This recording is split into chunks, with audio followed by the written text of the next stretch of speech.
This is chapter 1. In this chapter, we're going to break it down into basically 3 different areas. We've got one, we're going to talk a little bit about science and what science is. And then 2, we're going to talk a little bit about what sociology is as a science. And then 3, we're going to talk a little bit about theories. There's 3 major theoretical perspectives in sociology, and we'll discuss each one of them. So buckle in, and we'll get started.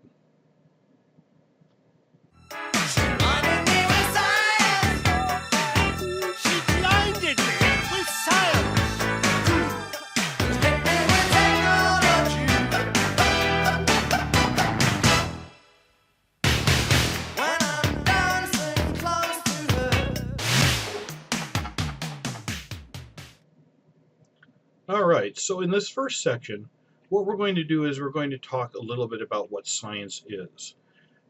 And understand, first of all, that the reason why I'm starting with this is because sociology is science. A lot of people don't think about it that way, but it is a scientific endeavor. And that is because we don't just think about what the way people are, the way people are, and about society and about social institutions and things. We actually, we don't just leave it at that. What we do is we go out and we test these things. We have to find empirical evidence. And that's what science does. Science is based upon the concept of positivism. And positivism means that it is a way of understanding the world based upon empirical evidence, upon observations. It's saying that if we really want to know something about the physical world, or the physical universe, we have to be able to observe it. We have to be able to test it. We have to be able to falsify our thoughts about it, and so forth. We have to be able to prove ourselves wrong. And so there are some things that are outside of the realm of science. For example, the idea of many belief systems that people have. I myself am a very spiritual person. I happen to be also a religious person. That doesn't mean that I think anything less of you if you're not, because quite frankly,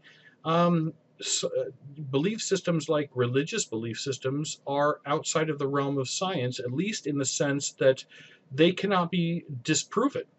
You cannot prove that God doesn't exist, or you cannot prove that there is no afterlife, or that there are not spirits, or heaven or hell, or anything else. And because those things are not falsifiable, they're outside of the realm of science. So, for example, if you ever watch shows like Ghost Hunters or Ghost Adventures or Ghost Brothers or any of these sorts of shows, which I personally love. I eat them up like candy. There's one of the problems is they get out their EMF detector and they say, oh, we've got this electromagnetic field spike, and so that obviously means there's a spirit here. Well, no, not necessarily. You don't know what you're measuring. You know you're measuring electromagnetic fields, but you don't know what the source is. And it's nearly impossible to be able to tell what the source is based upon the amount of information that they have. So they use scientific instruments, and they sort of use a little bit of a scientific methodology, but they're not really doing science. It's what we call kind of quasi-science or pseudoscience. Maybe someday that we will discover that there are spirits and that we'll know how to measure them and things like that, and we'll be able to maybe communicate. I kind of hope so. That'd be kind of cool. However, right now, it's outside the realm of science. So belief systems are not science. And it's not that science says that those things don't exist. Science has no opinion about them, because science cannot disprove the fact that there's a God, and doesn't even try. So sometimes when you hear people talk about how there's this kind of fight between science and religion, That's not really accurate. Science is not doing any real fighting on that front. Sometimes religion is. However, or at least religious people, right? Um, but you have to keep in mind that we'll talk about this later on when we talk about religion. But the idea is that science is silent on issues around things that they cannot observe or prove or disprove. Well, technically, science doesn't actually prove anything. We just gather evidence for something, and that builds and builds and builds. Okay, so let me explain the simplicity of this to you. Here on what I'm showing you is called the Wallis's Wheel of Science. It was named after the guy, last name was Wallis, who came up with this idea. And what he said was is that which is true, is that every science that you've ever studied in your life is either doing one of two things. It's either theory testing or theory building. That's it. That's all. Now, why didn't they start off with that at the beginning of your science class? I have no idea. But let me make it a little bit more complicated by saying either we start off with theory, meaning we have some kind of a simplified way of thinking about the world or about people or whatever it is we're studying, and we build a model.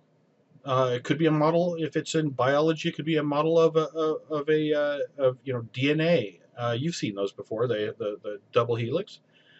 Um, we build a model of what we think something out there in the world kind of looks like, or that can predict what why people might act the way they act, or things like that. So we develop a theory. In this case, in sociology, sometimes we develop theories about society. And then based upon those theories, we develop hypotheses. Now, a hypothesis is sometimes referred to as an educated guess. That's partly true. But what it really is just saying, based upon this theory that we have, if we go out and measure this, if the theory is true, then we should find this. We should find X, whatever that is. And then we go out and we gather data and see if our hypotheses, therefore our theory, is actually accurate or not. And so these very specific statements about what we expect to find can be falsified with data, with evidence. Now, sometimes we don't have a theory. So we start off instead just gathering data and what we call exploratory research, right? We go out and we just gather data, and then we try to find patterns in it. And if we find patterns, sometimes we can make generalizations from those and develop theories that we can then turn around and develop hypotheses and go out and test and see if they're true. A theory that is true is going to be what we call robust, right? It's going to be a strong, powerful theory that stands up across time or across lots of observations. Some theories, though, if theories are not very explanatory, if they're not correct, then they're going to not explain the data very well, and they end up falling by the wayside. It's sort of science is kind of survival of the fittest. I don't like using that term very often, and I'll explain later on why that might be. But the term survival of the fittest kind of fits here because the theories that are strong and robust tend to survive over time, over repeated observations. Theories that are weak, the weak gazelles of the herd, end up getting thinned out of the herd. So this is how science goes. It's building theory, then testing theory, and then building theory, and then testing theory. If the theory is not quite right, maybe somebody tweaks it and changes it a little bit and says, well, I think that if we change a couple of these variables, we can better explain the data. And then you go out and you test that and you find out. Now, when you start off with a very general like theory, and then you move down to observations, when you move down to from the general to the specific, we call that deductive reasoning. When you start off with the specific and move up to the general, we call that inductive reasoning. Now, I don't know why people didn't explain this to you that simply before, but it is really quite a simple idea, or set of ideas. And that's all science does. I mean, everything else after that is just details. So I thought it would be a good idea to start off the semester before we really dig into what is sociology and talk about theories and things like that, for you to at least have some kind of an understanding about what the heck we're even talking about when we talk about this. And it comes down to the concept of what is science. So now what we're going to do in this next section is we're going to talk about what is sociology.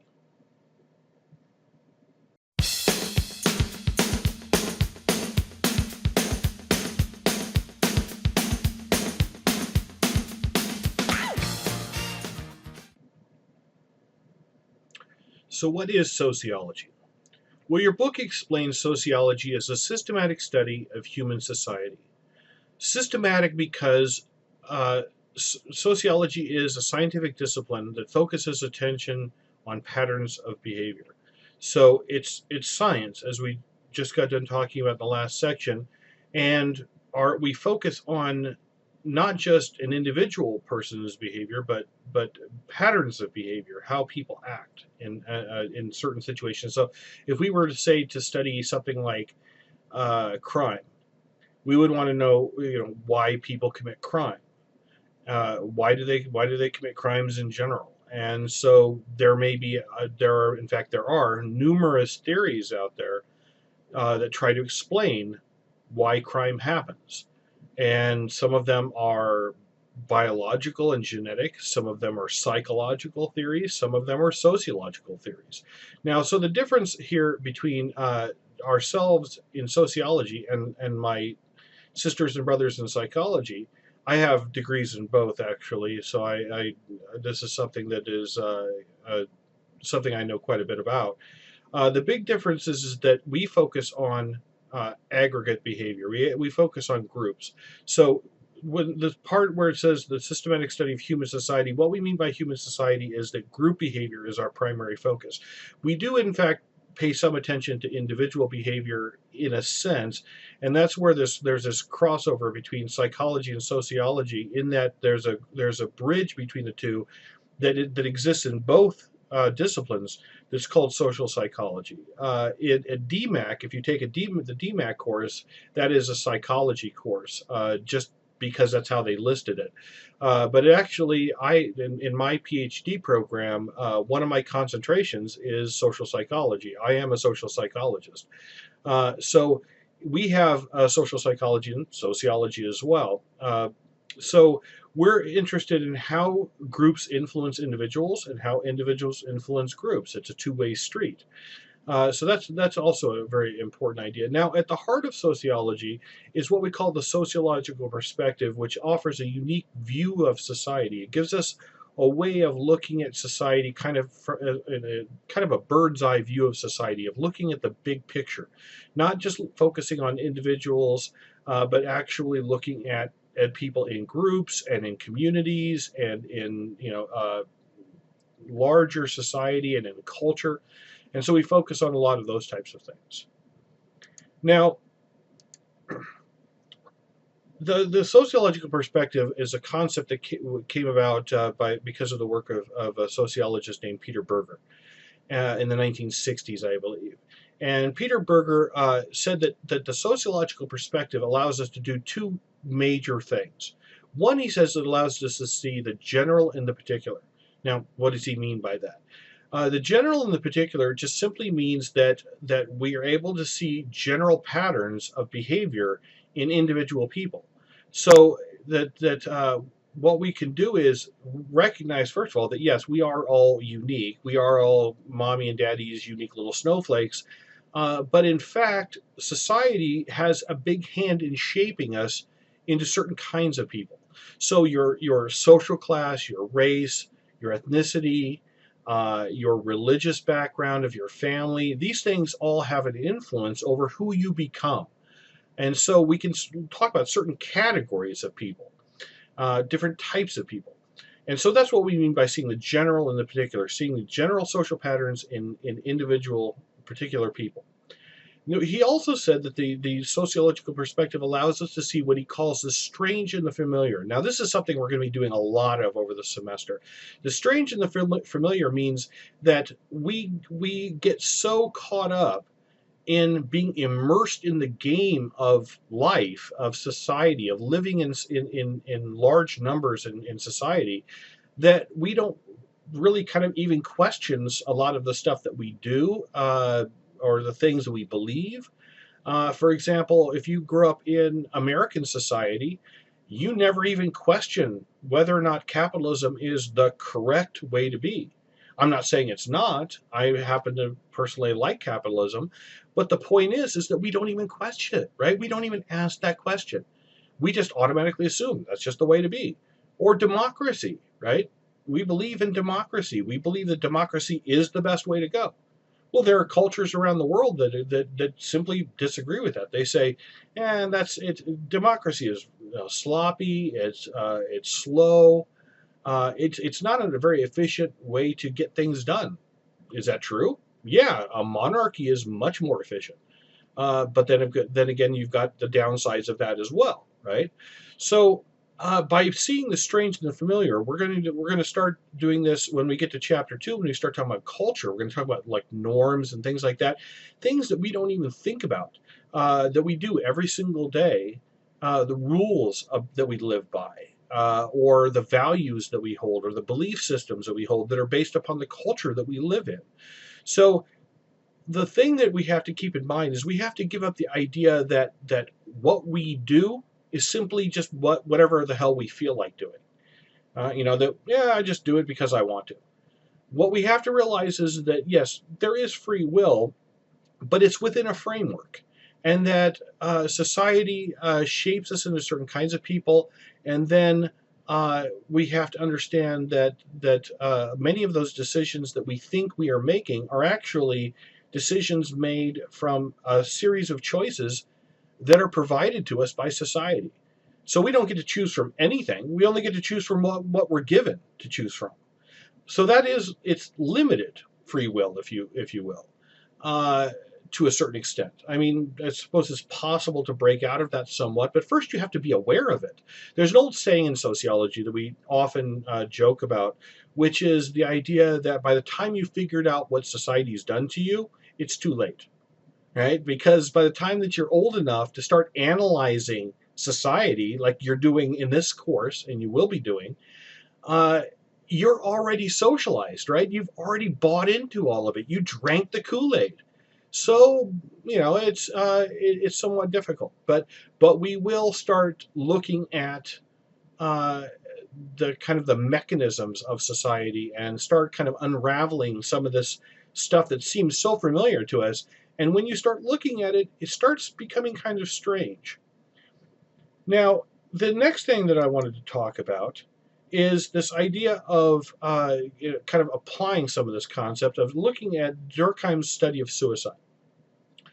And this is kind of looking at that idea of the strange and the familiar. Is that when we think about suicide, if I were to ask you, if you were a bunch of psychologists, say I've done you all psychologists, excuse me, and I say, why do people commit suicide?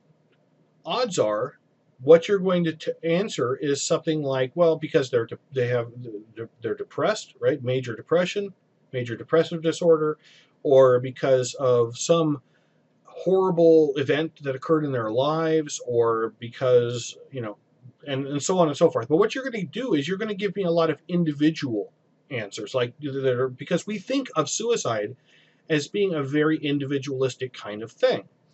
But actually, what Durkheim, by the way, was a French sociologist, and he was one of the first sociologists. And in fact, he actually created sociology as a university discipline.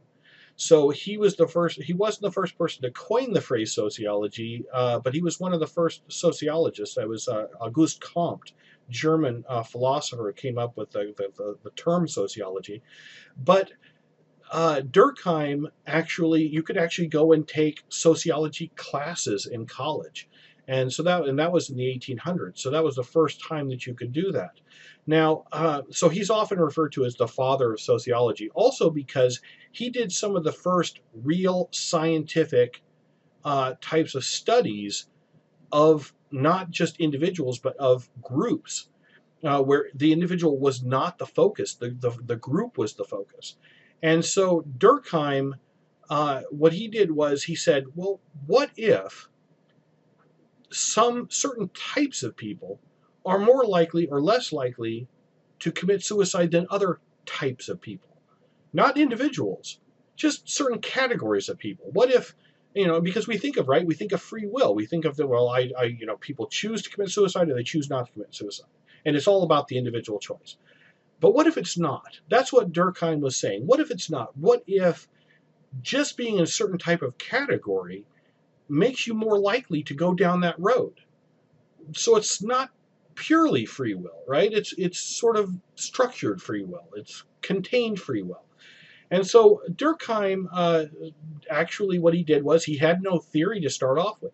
Remember, we talked about this in the last section. He had no theory to start off with. So what he did was he went out and gathered data about suicides. And he wasn't interested in the individuals who committed suicide. He was interested in the event. Somebody committed suicide. What different categories are they in? What types of people are they? And then he started looking for patterns, and he found some. And what he said was that he found that people that were more likely to commit suicide were male Protestants who were wealthy and unmarried, and people who were less likely to commit suicide were male Jews and Catholics who were poor and married. Now, again, the strange and the familiar. That seems very strange because it's not exactly intuitive. When he said that, when he talks about like a male Protestants who are wealthy and unmarried, he's talking about variables, right? That in the back part of your chapter of chapter 1, the last part talks about research methodology, and variables is a part of that. And each one of these concepts is a variable that that varies from case to case. One like wealth, how much wealth does a person have? Not everybody has the same amount of wealth. Some people have more, some people have less, some professors have way less. And so you have this idea of a variable. And each one of these are variables. Now, your author is kind of combining these things into a kind of a person. But what we're saying here is that, why, for example, males? Well, males are more likely to commit suicide. We find out much later because of the fact that males commit suicide more often, and they tend to use methods that are kind of final, like guns, hanging, things like that are brutal. And yet women actually, and we found this out much later, women actually attempt suicide more than men, but succeed less because they tend to use less lethal methods, like taking a lot of pills or something, where there's time in between. Somebody can find you and maybe save you and that sort of thing. So male Protestants, why Protestants versus Jews or Catholics?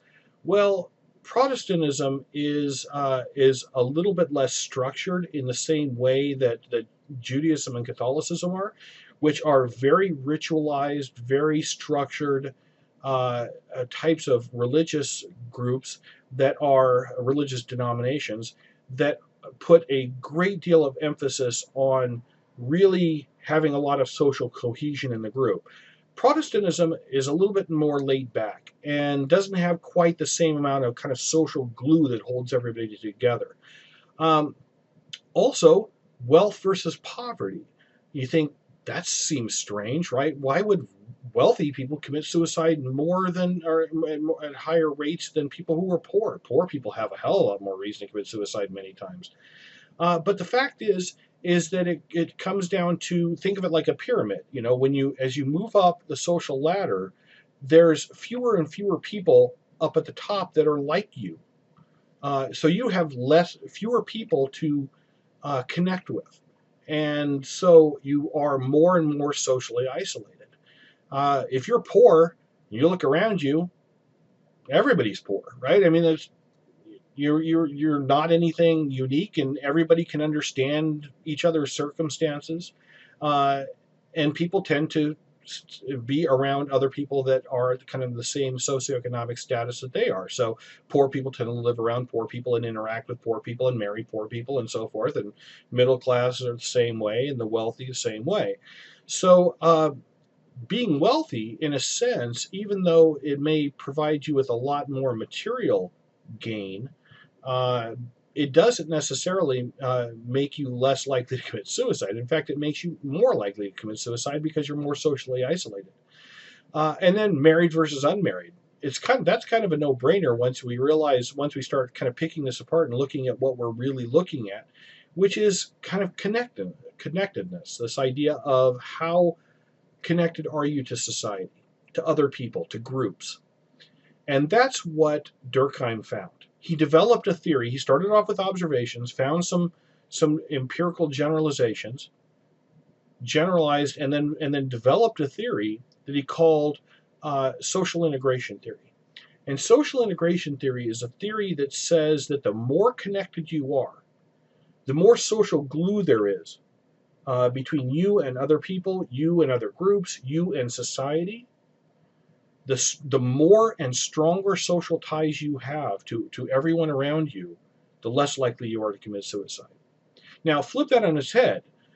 The less social ties you have, we could call that social isolation, right? That you're more and more socially isolated. And if you think about it, what is one of the first things, if you've taken psychology, you know, one of the first things that people do when they become suicidal is they isolate themselves, which makes the situation even worse. So they cut off all their social ties to everyone. They become socially isolated, and that just increases the likelihood of them committing suicide.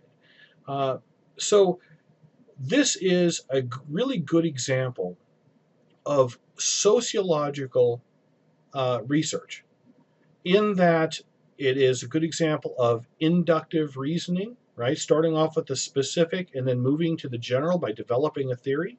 By the way, this theory is in fact robust, extremely robust, because we found out that, 100 and something years later, we realized that Durkheim's social integration is true.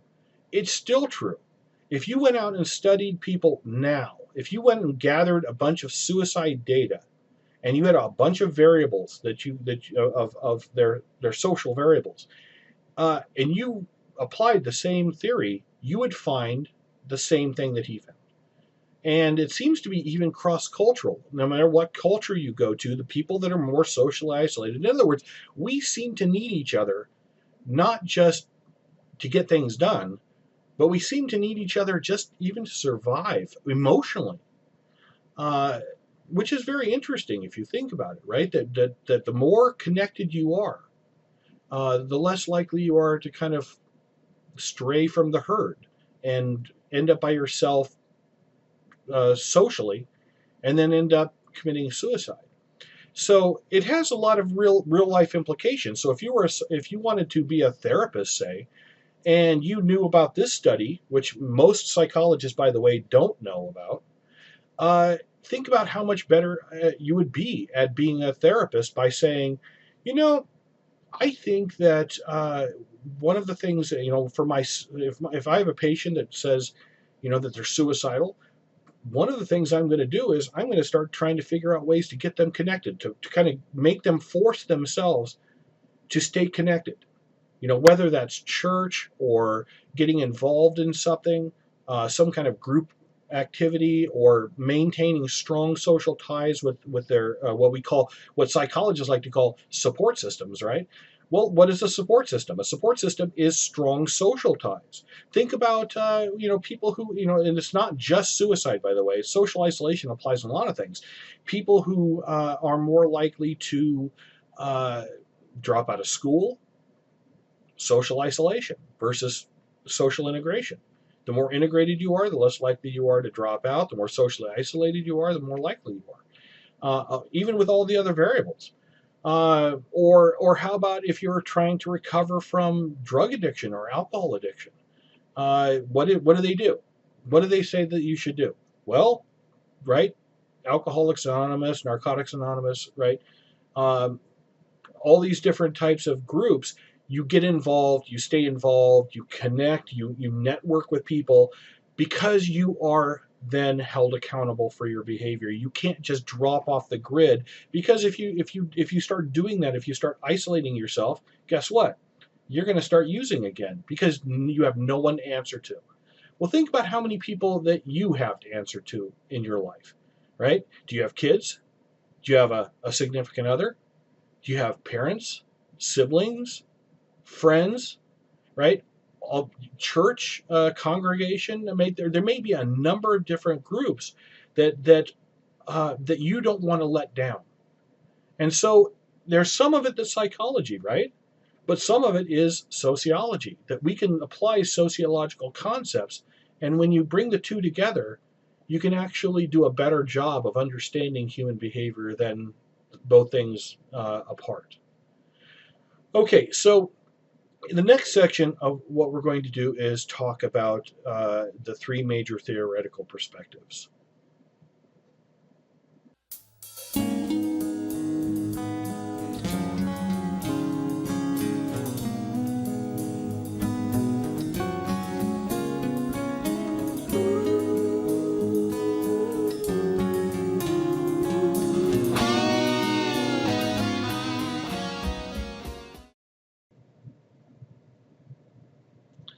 In order to understand the three major theoretical perspectives, which we'll deal with in this section, the first thing we need to do is to figure out what is theory. Now, theory is just a statement of how and why facts are related to one another. This is just a way of trying to understand a simplified version of the world or of human behavior. Say, for example, we talked about the idea of deviance, of crime, like why crime happens. What we do is we develop theories that are designed to try to explain how these different facts, these different variables, are related to one another. So, for example, we might look at poverty, we might look at population density, we might look at how many other people around you are also criminals. That might be a variable that might influence you through social learning. So we look at all these variables, and and then we say, how do those relate to whether or not any one individual person ends up going down the road to committing crimes. So that's all theory is. Theory explains social behavior in the real world. It's a way of creating models so that we can kind of help to understand the way society is structured and things like that. So in that, there are what we call theoretical paradigms. A paradigm is just a large category, is all it means. So we have these three large categories.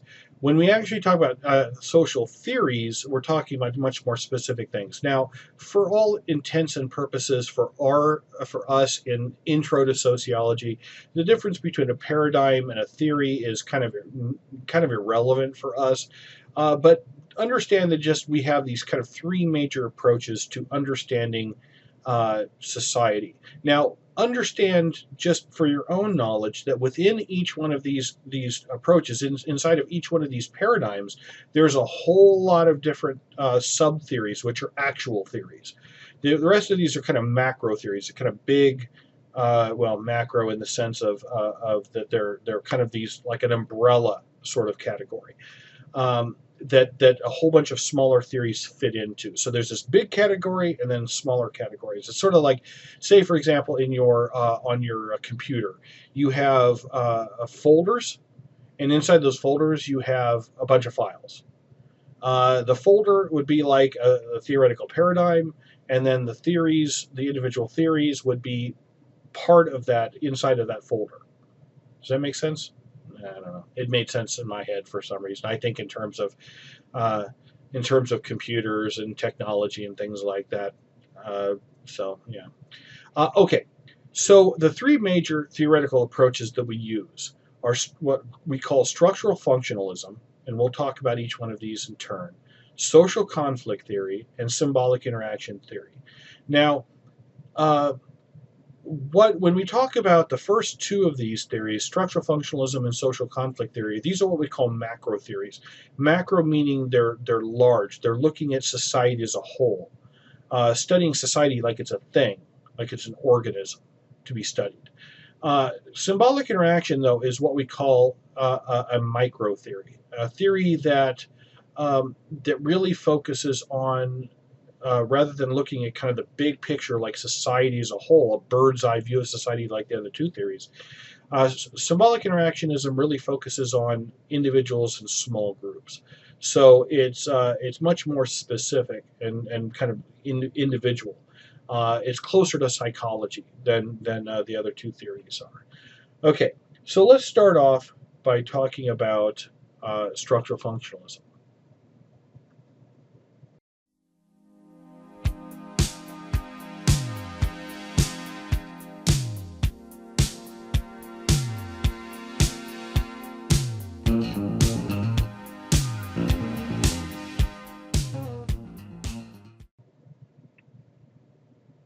Our first of the three theories, one of the macro theories that looking at society as a whole, is called structural functionalism.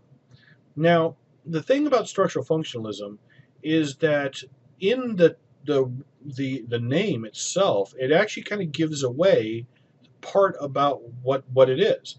And what it's saying is that it's making the argument that society is made up of structures.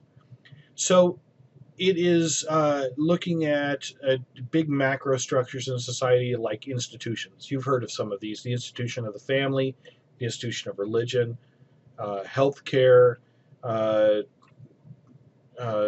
criminal justice system. The criminal justice system, the education, politics. Things like that. So there are numerous of these social institutions that exist out there. And what we do is these big structures in society, they perform functions for society. So society is made up of these structures that perform very specific functions to make sure that society continues to run smoothly. Now, this is a macro level orientation, so looking at society kind of from a bird's eye view, looking at society as a whole, that's concerned with broad patterns that shape society as a whole. So looking at these kind of from a big picture standpoint. This theory views society as a complex system whose parts work together to promote solidarity and stability. Okay, so there's functions in there if you think about it, right? So it says it kind of says, what does it do? It functions to promote solidarity and stability in society. Solidarity meaning the glue that holds society together, the social glue, and stability meaning that the equilibrium and balance of society. Those two things together continue to allow society to run smoothly. So here's a metaphor for you. You can think of society much like, say, for example, like the human body. The human body is made up of, it's a system, and it's made up of a lot of different structures. You've got the brain, the heart, the lungs, the liver, the kidneys, the pancreas, the skin, circulatory system, the digestive system, right? And all of these different parts, all these different structures perform very specific functions for society. The pancreas, creates insulin to bring down blood sugar levels and help the liver process that. So these things are very important. Now, all of these things are interconnected, right? All of the different structures in the body are interconnected. They don't exist all on their own. If one of them starts functioning improperly, then it affects the entire system, not just that one structure. Well, structural functionalists say society works the same way. That society is made up of all these different structures, and that these different structures are interconnected, and that they depend upon one another, and that changes in one of them affect all of the rest of them. So if you think about something like the institution of the economy, for example, if the economy starts to tank, that doesn't just affect the institution of the economy, does it? It affects the family. It affects religion, because now churches can't, they bring their coffers and they're nearly empty now because nobody has money to donate, and so on and on, right? These all of these different structures are interconnected. So the idea there's two ideas here. There's social structure and social function, and both of them are together vital for this theory. This theory says that that's how society works. So this theory is not focused on you and me as individuals.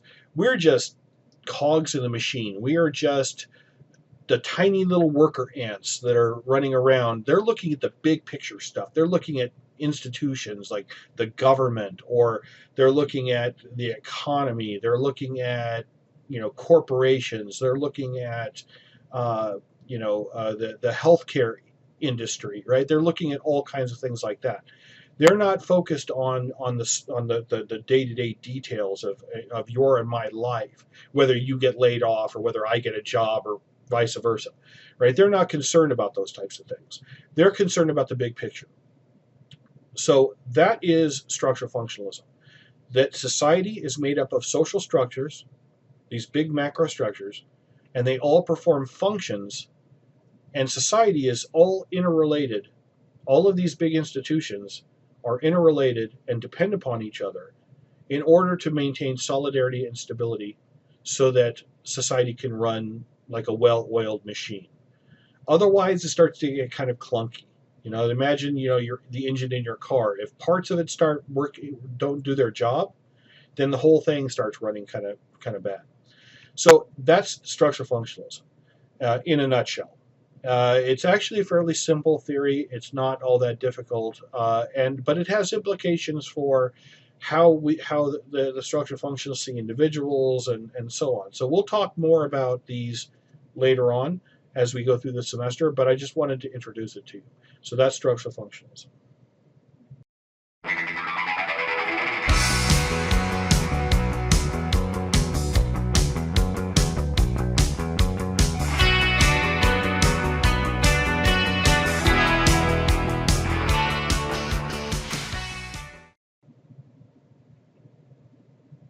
Our second of the three theories, the other macro theory, right, looking at society as a whole, big picture kind of theory, is called social conflict theory, or social conflict paradigm.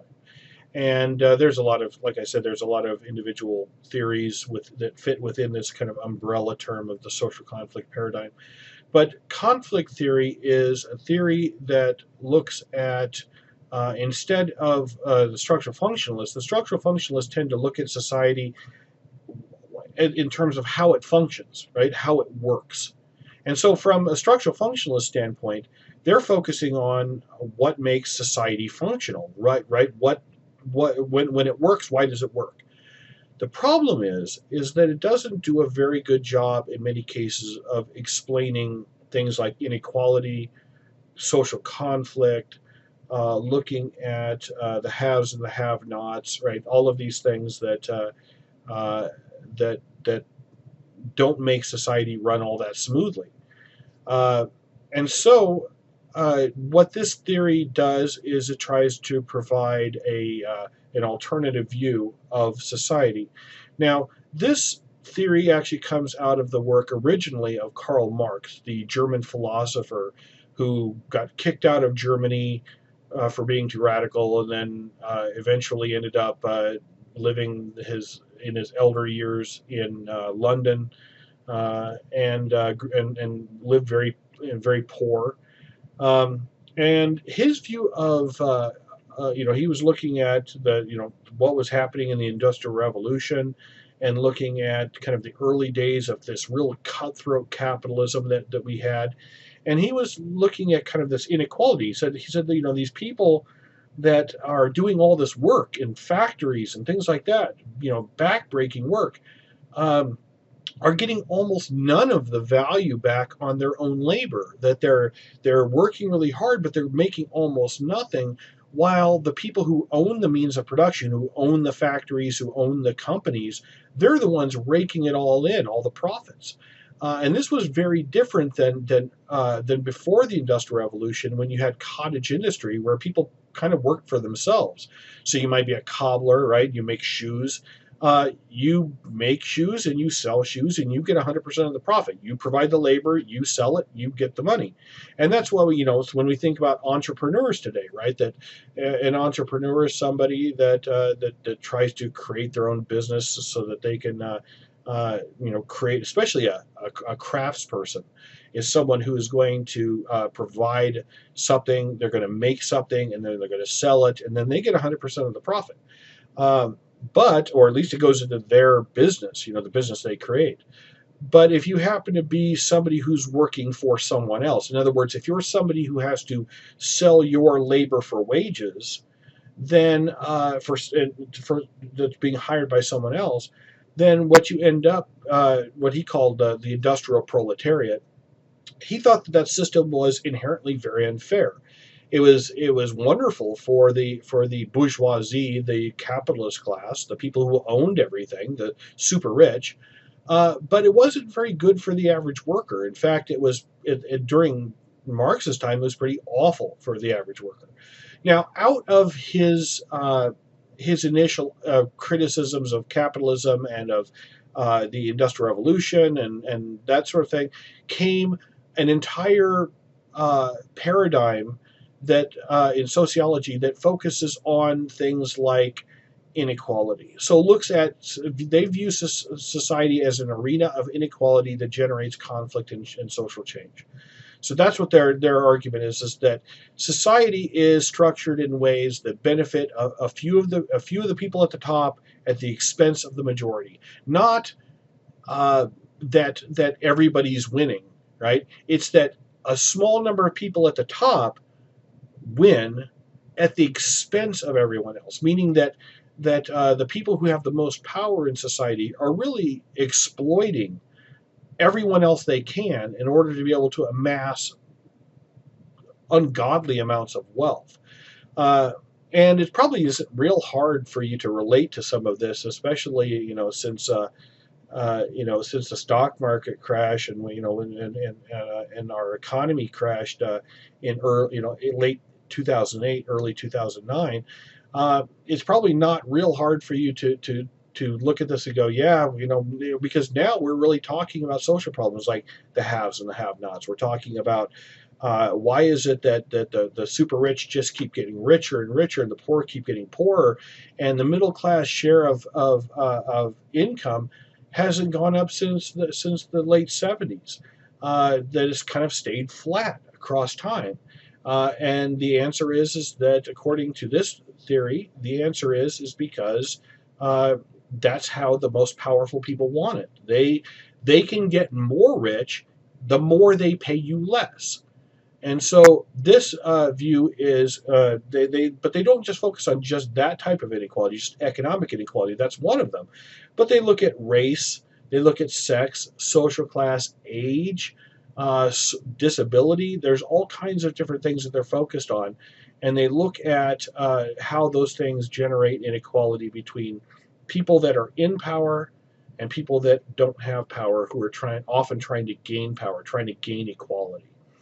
Um, so this is kind of a dominant group versus subordinate group or minority group relations. I teach a course called Minority Group Relations, and we spend the entire semester talking about, the people who have power, the dominant group, and then people that have less power who are trying to gain power. A good example of that's happened in the last few years is maybe the last 10 or 15 years is just look at sexual orientation and how people that had to hide in the closet and have be and were afraid for anybody to even know they were LGBT, in just a short period of time have now have the right to marry. We're having all these social battles over this because they're saying, look, all we want is equality. All we want is to have the same kinds of considerations that everyone else has. Now, regardless of how you feel about any of that, that is really what it is. And it comes down to people saying we just want equality. And so you have incompatible interests. You have the people that have the power, and if those interests don't match the power of the interests of the subordinate group, and they almost never do, then you end up with a situation where there's conflict. And that conflict can play out in any number of ways. Often, you have social movements, protests. You may have all kinds there may be legal arguments to be made. Legal challenges to laws and things like that.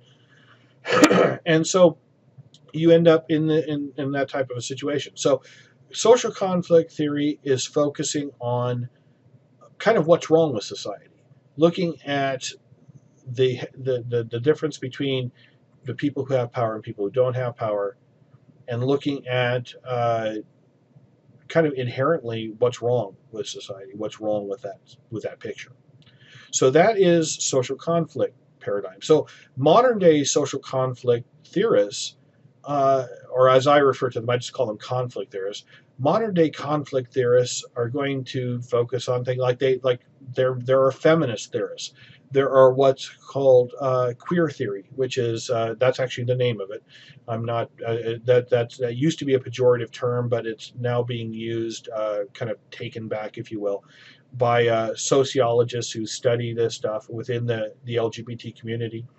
And so queer theory is theories about sexual orientation and gender and things like that. So, but these are sociologists who study this stuff, and they're interested in it. So that is the second of our three major theoretical perspectives. The next one, our final one, is going to be looking at symbolic interaction. Carry on, my wayward son. There'll be peace when you are done. Lay your weary head to rest. Don't you cry no more.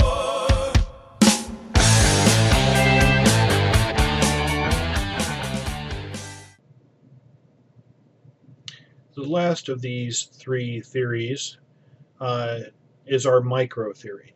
Our micro theory is called symbolic interaction, or symbolic interactionism. And the symbolic interaction paradigm is one that is a little bit more complicated to explain. This is the one that the other two are kind of easy to understand. This is the one that if you listen to what I have to say about it, and you kind of walk away with a sense of, I guess I sort of get that, that's good enough for now. That's fine. Because it is a complicated theory, because it has its roots in philosophy. So I'm going to have to give you a little bit of backstory if I want you to understand this theory very well. Okay, so symbolic interactionism is a theory that comes out of the work of George Herbert Mead. And George Herbert Mead was a very interesting guy who never wrote a book himself, never did very little publishing. He was a professor, and he came up with this idea, and he went and he would teach it. He had these old yellowed handwritten notes that he would. And he would just go up and like in the old days, he would just go up, and this was in the the 20s and 30s. He would go up and read his notes to his students. We try to be a little bit more entertaining than that now, don't we? So, but when he passed away, his students, his ex-students, his grad students, got together and gathered up all of his theory and published it in a book that was called George Herbert Mead: Mind, Self, and Society. And so, where does this theory come from? First of all, it's a micro level orientation that's focusing on up close, focuses on in social interactions in specific situations.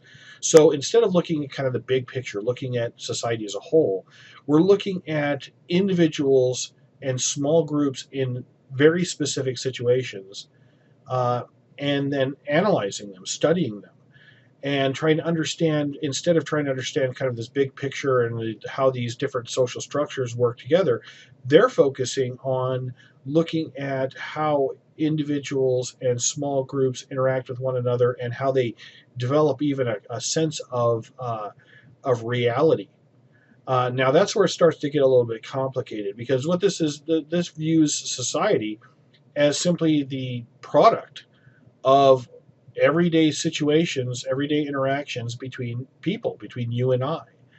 And so, meaning that the society is really nothing more than that. Both structural functionalism and social conflict theory are kind of top-down theories, right? They're theories that look at how we as individuals are controlled by society. That structural functionalism says that we're just sort of like worker ants. We're just not really important at all by ourselves. And conflict theory looks at it like that the most powerful people in society kind of run everything, and the rest of us are just the pawns on their chessboard.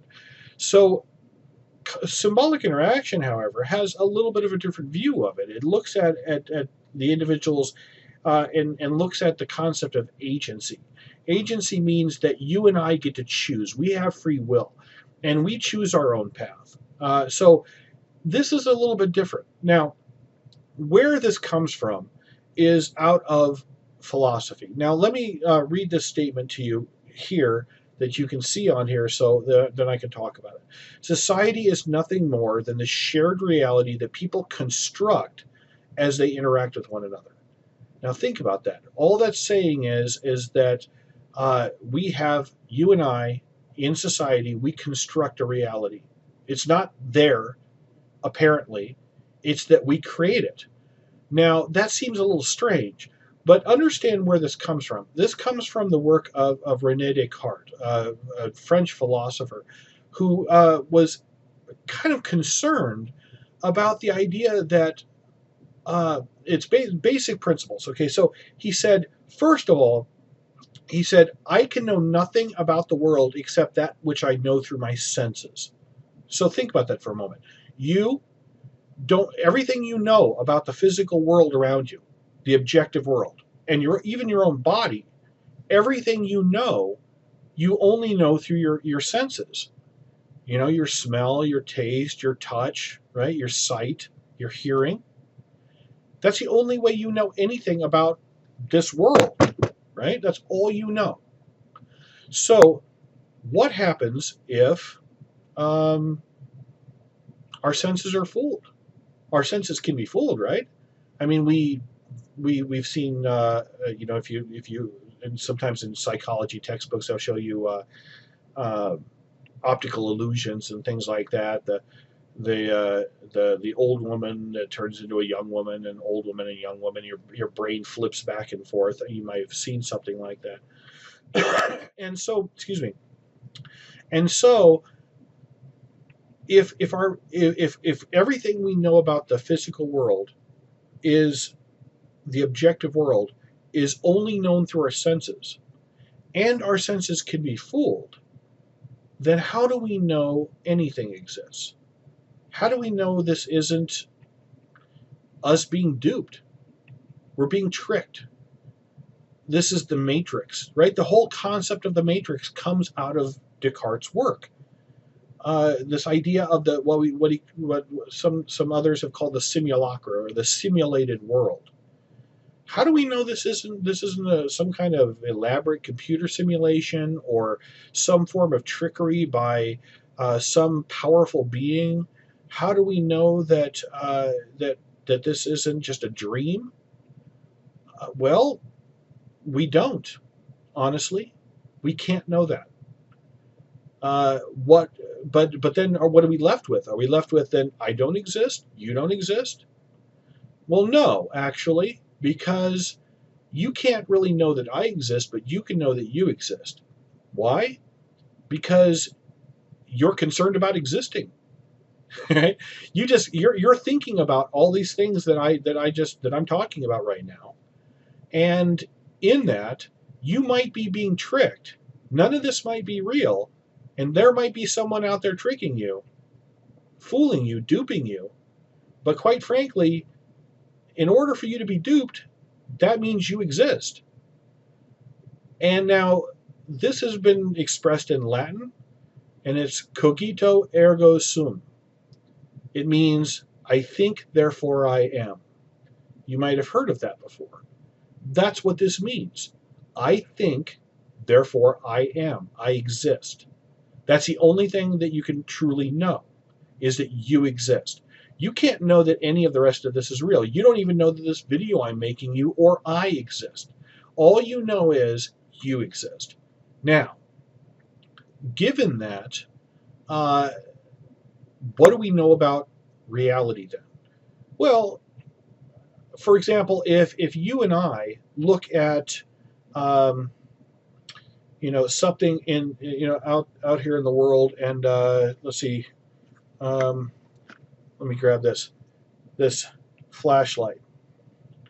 Now, I tell you this is a flashlight, and you look at it and you go, "Yep, that's a flashlight." Okay, so we agree on what this object is. Now, if I look at this and I say this is a green flashlight, and you look at it and you go, "Yep, that's green."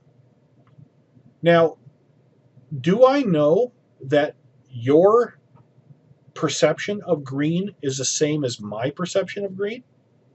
No, I have no idea. I mean, what you perceive as green might be something else, but the only thing we know is that whatever this is, we agree we're going to call it green. That's it. So, reality is agreement. We negotiate reality. I look at it and I say green, you look at it and you go, "Yep, that's green." That's all we really know, because that is reality. Reality is not objective. And if it is, we don't know anything about it. All we know is that we agree on what's real. That's all. I know, that's kind of messed up, isn't it? So, that means reality is just a negotiation. Reality is just agreement. We agree what's real. And that's all. So, let's apply this back to this again. It says that society is nothing more than the shared reality that people construct as they interact with one another. So when you and I interact, we come to an agreement on the situation. You agree that I am a professor, and that I have certain things about me. I agree that you're a student. And so what we do together is we construct a reality. We construct it. And we'll talk more about what goes into that construction later on. So we'll get into the weeds on this. But right now, all you have to understand is that society is nothing more than the shared reality of a whole bunch of people interacting with each other every day. And each one of us, whenever we interact, we construct a reality.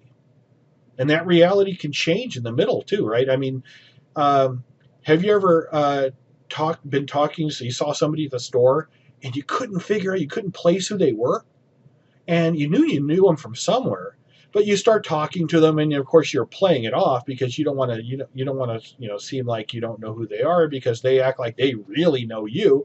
So you're like, oh, while you're talking to them, you're just desperately trying to figure it out, and then all of a sudden it comes to you. And then the dynamic of that interaction changes. The reality changes. So reality is a constructed thing. So you'll hear me over the semester talk about the social construction of reality, and I'll say it over and over and over. The reality is socially constructed, not individually constructed, socially constructed through agreement. Does that make any sense? A little, maybe. I know, it's complicated, and believe me, it even gets more complicated than that. But I think this is really cool stuff because I'm a nerd. So, what is society then? Society is a complex, ever-changing mosaic, right? Like a stained glass window, a quilt of of different colors and things like that, of subjective meanings. Subjective meanings, meaning that it's not objective, it's created, it's constructed. It's very cool. This is a very interesting theory, and when you'll find out later on in later chapter, I will use this particular theory and some of the sub theories to teach you how to manipulate the crap out of people. It's a very powerful thing. Um, and I'm going to make you so much freaking money you have no idea. It's just that I've got to teach you some of the techniques and things like that of how to control other people's impressions of you, like control how they see you. Okay, so that is the end of symbolic interaction, and it is the end of this particular chapter. And hopefully, some of this made sense to you. It's some of it's kind of complicated, but most of it is fairly simple when it's explained properly. Hopefully I explained it properly to you. So hopefully this will help you out when you read the chapter, and and that way the chapter when you read it will make a little bit more sense. All right. Thank you very much.